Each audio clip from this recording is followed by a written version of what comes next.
Top 5 return on investment.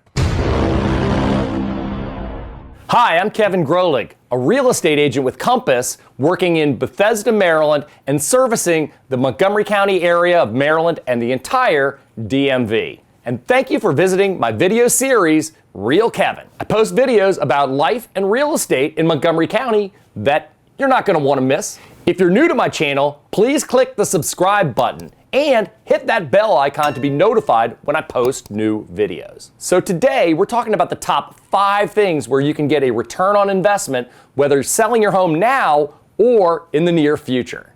Number 1, kitchen remodel. Now, this one is a big ticket item, but it can make a huge difference on your bottom line. Buyers today are loving turnkey. They don't want projects. Stainless steel appliances, updated countertops, fresh cabinets are all the rave. Let's face it, people are eating much more at home today than they were pre-pandemic. Hence, they're spending more time in the kitchen. So if you're updating, focus not only on aesthetics, but functionality. You should also consider Energy Star appliances. Now, if your kitchen is older, but not completely outdated, we may be able to get away with updating the kitchen without doing a complete overhaul. But be careful with this, because in some cases, a half remodel sometimes looks worse than if you didn't even touch it at all. Number 2, painting. Now, painting always has had the greatest ROI of anything. It's cheap, it's easy, and it can dramatically change the look of a room.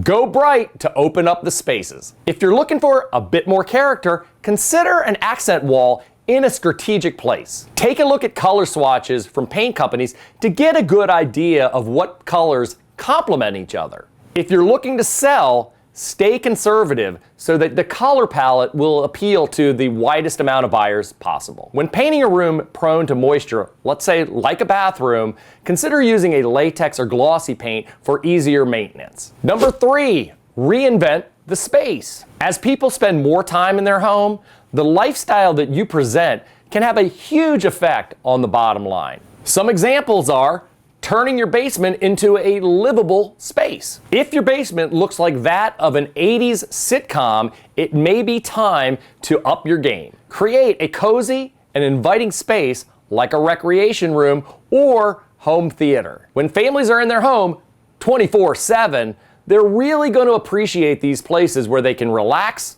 and unwind, especially if they're tired of being on top of each other. When reinventing space, consider working with that awkward area of your home. You know, that weird landing or the space underneath your steps going into the basement. Turn it into a home office or maybe some type of area for built-ins. Which one of you guys has, let's just call it, a dysfunctional closet? Consider readjusting the shelving to create maximum storage. On the outside, do you have some ugly hole or some weird patch of grass? Cover it up with a portable fire pit and some chairs to complete that camp-like look. Number 4 on top ROI is flooring. Cracked tiles and dirty carpets are a sure way to repel buyers. Think of flooring as the backdrop of your home style. Think of professionally cleaning carpets, that's saying if it's salvageable, and take out those ripples that you find when it's become too far stretched. If the carpets aren't salvageable, take them out. You also want to replace cracked tiles if possible, and if not possible, once again, we may need to think about replacing the flooring there. Refinishing wood floors will bring back a nice, clean look to floors that are kind of tired. And if you're completely redoing all your floors, take a look at trends that you see in flooring. What colors, what styles are popular? Oh yeah, one more thing. When doing wood floors or any type of flooring, it's best to stick with one style. I go into many homes and I see mismatched flooring all over the place, and think of it as wearing stripes and polka dots, pastels, and black and whites all together in the same outfit. Number 5 on top ROI, structural issues. Now, while structural issues aren't always necessarily tied to how a home looks, they can be very influential as to whether a buyer even considers your home. Example of structural issues you're going to want to check right up front. Roof.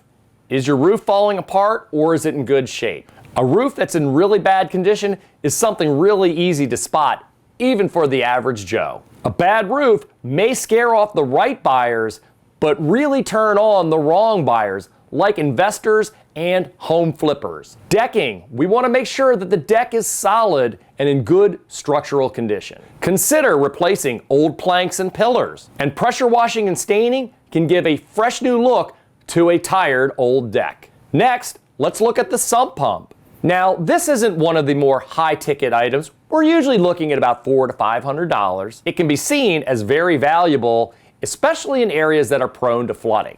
And lastly, well-insulated windows. Now, I will tell you, new windows is something that's probably better to do if you're planning on staying for a while.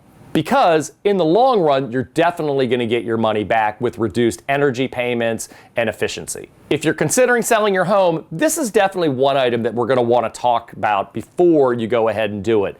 Because depending on the price point, it may make sense or it may not make sense. That's it. Let me know what you think about my top 5. I'm curious also to hear about your suggestions as well. Hey, thanks once again for checking out the latest video in my series, Real Kevin. If you like my video, give me a thumbs up or leave a comment. And don't forget to share my video too. If you're new to my channel, please click the subscribe button and click that bell icon to be notified when I post new videos. If you have any other questions about your home or selling real estate in the Montgomery County or entire DMV area, hit me up. My contact information is at the end of this video. That's it for today, and as always, stay safe, stay healthy, stay sane, and go in peace. See you next Wednesday.